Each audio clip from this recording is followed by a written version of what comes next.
Mélie, aujourd'hui on se retrouve pour ma vidéo pâle pour le Pumpkin Autumn Challenge. Je vous ai partagé mes conseils parmi les lectures que j'ai déjà faites pour ce challenge et maintenant c'est le tour de vous présenter ma pâle qui risque d'être un petit peu compliquée cette année puisque ma pile à lire hors challenge, hein, donc ma pile à lire tout court, fait cette taille, voilà, donc c'est très petit, donc je ne sais pas exactement quel livre je vais lire par la suite. J'ai quelques envies donc je vais les placer dans la palle pour le Pumpkin Autumn Challenge, mais je ne suis pas sûre à 100% de les lire.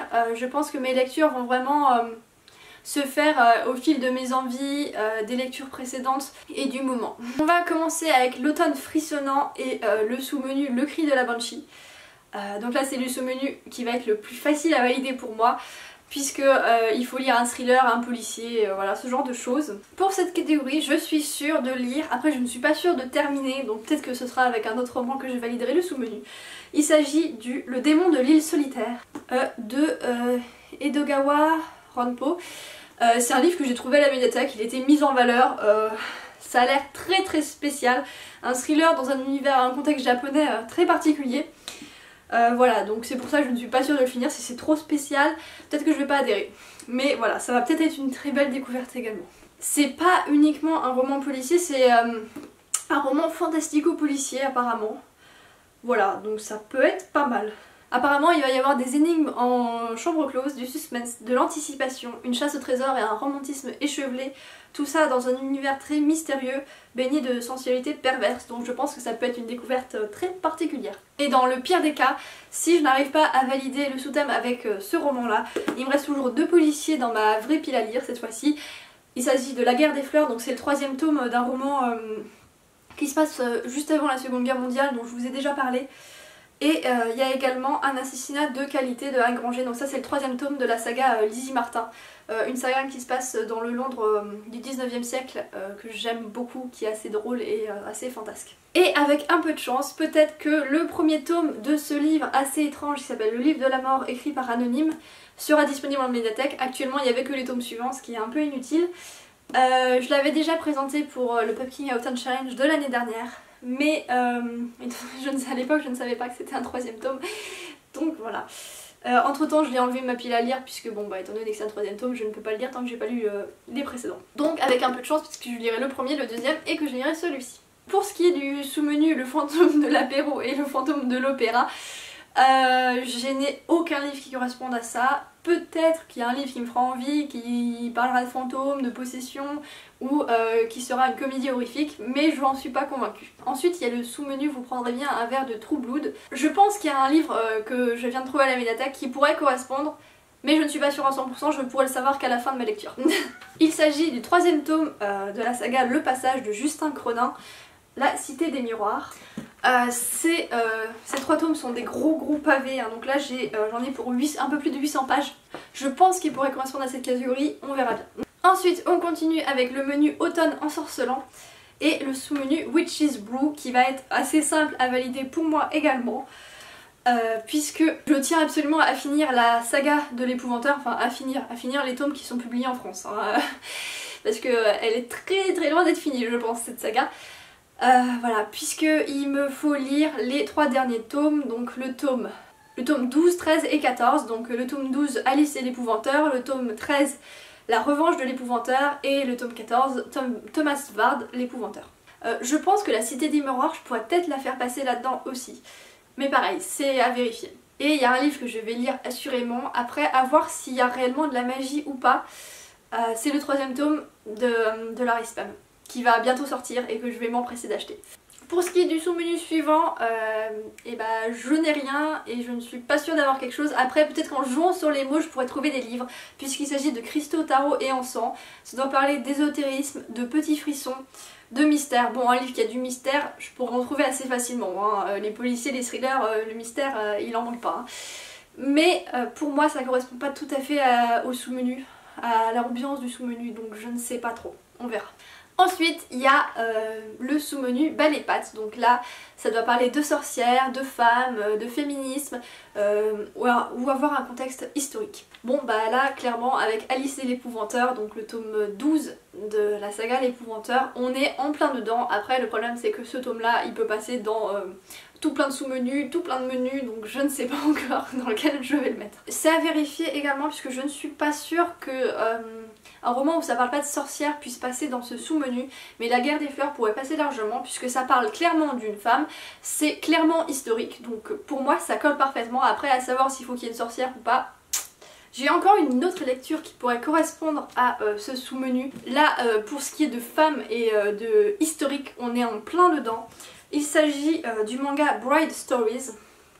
Donc là j'ai les tomes 9, 8 et 7 du coup j'imagine. Ouais, 7 ils ont mis un autocollant dessus, du coup je ne vois pas. C'est un super manga, très très beau, les dessins sont magnifiques, plein de détails. Et ça raconte la vie de peuples nomades ou un peu plus sédentaires et de femmes qui doivent être mariées avec un autre clan de ce peuple par exemple, ce genre de choses. On découvre énormément de culture, c'est ça que j'aime vraiment le plus. Voilà, c'est vraiment un livre magnifique avec des histoires magnifiques, des personnages attachants, drôles. On découvre des modes de vie complètement nouveaux. Ça se passe en Asie et pour moi c'est un coup de cœur. Encore une fois, s'il faut absolument qu'il y ait une sorcière dedans, ça passera certainement mieux que La Guerre des Fleurs, mais c'est peut-être pas tout à fait la lecture adéquate. On passe au menu suivant qui est Automne Enchanteur, avec le premier sous-menu, les métamorphoses. Donc là, clairement, j'ai un manga qui est parfait pour ça. Il s'agit du tome 12 de Kasane. Je vous en ai déjà parlé l'année dernière, le tome 12 vient de sortir, il faut que je l'achète absolument. Et pour ce qui est de transformation, là, on est dedans. La Cité des Miroirs pourrait peut-être à nouveau passer. À vérifier. J'ai que des livres qui peuvent passer de partout, c'est terrible. Par contre pour les deux sous-menus suivants, là je suis complètement embêtée puisque c'est des genres que je ne lis très peu ou que j'ai lu mais que je ne lis plus.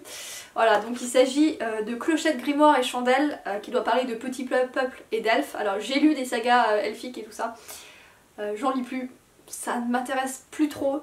Après si je tombe sur quelque chose qui a l'air pas mal, éventuellement, mais rien n'est sûr. Et le suivant c'est Au détour de Brocéliande, donc là ça doit parler de nature writing et tout ça, et éventuellement de légendes. Bon, je crois que j'ai fait le tour de toutes les contes et légendes que je voulais lire. Et on finit avec le menu Automne douceur de vivre. Le premier sous-menu doit parler d'Halloween, il s'agit de Trick or Treat. Bon bah là je suis assez gênée pour trouver un livre également. Ça doit parler d'Halloween et je visualise aucun livre qui pourrait me plaire qui parle d'Halloween. En fait j'en visualise aucun qui pourrait me plaire ou qui ne pourrait pas me plaire non plus. Si vous avez des conseils, n'hésitez pas. On passe aux deux sous-menus qui seront assez faciles à valider. Donc il s'agit de Pomme au four, tasse de thé et bougie. Là il faut lire un roman feel good, comédie, romantisme, etc. Mélie m'a fait très envie avec sa lecture de Kate Morton du Le Jardin des Secrets. Je l'ai trouvé à la médiathèque donc je pense que je vais le lire, il n'y a pas de souci là-dessus. Et je vais également devoir faire mon achat de la saison à France Loisirs, donc je vais certainement prendre un petit livre piment bien détente. Donc ça passera également pour ce challenge. Ensuite on passe à un sous-menu avec un titre à rallonge, donc il s'agit de La feuille d'automne emportée par le vent en rôde monotone, tombant, tourbillonnant. Cette fois-ci il faut juste lire un livre avec une couverture aux couleurs de l'automne, donc brun, orange, jaune, rouge.